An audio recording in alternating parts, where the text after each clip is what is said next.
Hey, how's it going, everybody? Scott Spronza here with Doug Upstone. We are DocSports.com. We got a big college football marquee matchup on Saturday night.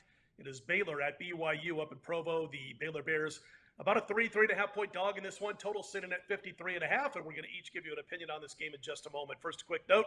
If you see that banner at the top of your screen and you have yet to watch one of these videos, have yet to become a member at DocSports.com, it says get a free $60 account, and the link is below the video. And what that means is if you click on that link, you'll be able to set yourself up for that free $60 account, which you'll then be able to use on any of our daily packages, any of Doug's, any of mine, anybody on the roster at DocSports.com. What it basically is a very cool way to give DocSports.com a trial run.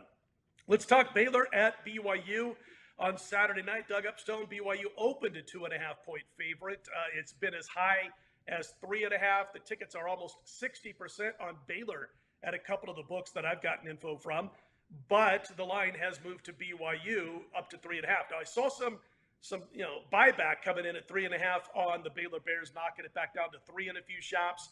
But again, for this game to get where it did, with 60% of the tickets being on Baylor and the money still coming in on BYU, at least the money to move the spread, it means a little bit more sharper, maybe a little bit more respected money on the Cougars so far this week. That doesn't mean winning money. It just means a little bit more respected. What are your thoughts on this game? Yeah, on this one, Scott, with the line, moving around a little bit. I have had an initial thought on the side, and so from that standpoint, I'm going to probably just let that one go for right now myself. But I do have a strong opinion on this game, and it has to do with the total. Now, last year, you mentioned about the total 53.5, somewhere in the neighborhood. Last year's it closed in Waco at 52.5, and Baylor absolutely dominated the line of scrimmage, rushing for 303 yards, and they only gave up 67 in that contest, which they won 38-24. So that one easily went over the total there. Both clubs come back with a ton of experience in the trenches. So from that standpoint, we should see that should be a continuation of sorts. Obviously, BYU at home in Provo is going to have the big revenge-minded aspect, in this game. Especially, I would imagine that the coaches, Scott, have been all over both the offensive and defensive lines all week, talking about that, trying to get those guys motivated. So I think it will play in part what's going to go on here. Now, I think both teams will be effective running the ball. I'm not sure Baylor's going to get 300.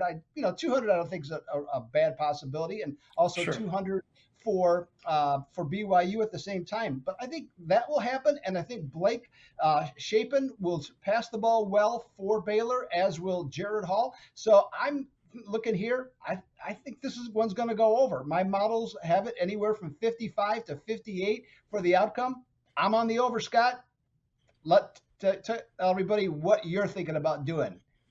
Well, we're looking at the same thing here. We had four opportunities here, opportunities to take, BYU, Baylor over or under, and we're both landing on the over without even talking about this game before we started the video. Jared Hall, solid at quarterback for BYU, and he's got a great offensive line in front of him. I would be absolutely shocked if they are shut down the way they were in last year's meeting in October, which, like you said, was a 38-24 Bears victory, but it could have been a lot worse when you look at some of the important key stats like you just mentioned. I mean, they outran the Cougars by 236 yards in this game. So it was a little bit worse than a 14-point margin if you just look at the way they dominated in the trenches. But the scary thing, there's always a caveat. There's always that thing out there that says, okay, I like this because my numbers say this, but here's the wrench that can be thrown into the system. And that would be the BYU defense if we're going to get beat on this one, Doug, as far as I'm concerned, because they had just a ton of games missed, player games missed last year with injuries. And that gives you a chance to develop your depth for the next season if you're able to keep guys around, which they did. So they got all these guys back from injury from last year, plus they developed some depth. That's the only thing that I can see when it comes to this game that could potentially keeping this under the total, because BYU's defense should be a little bit better. But I think you're going to see both offenses moving the ball. They both want to have balance. I don't know how much we learned from last week's games. One team played Albany, the other team played South Florida. They played outmanned opposition, but both teams did look balanced for the most part when they were trying to through the first three quarters. So I think you're going to see the ball up in the air, but I also think you're going to see decent running plays in this game. Both teams with great offensive lines.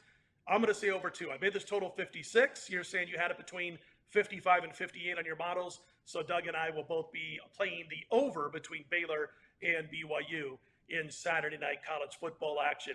Don't forget to check out all the videos from all the guys at DocSports.com on the Docs YouTube channel. And also right here, we've got a little NFL action, a little black and blue division. It is Green Bay at Minnesota. Check that video out too. And of course, the free $60 account that you see there on your screen. For Doug Upstone, I'm Scott Spreitzer. We are DocSports.com. Let's put them in the win column, everybody.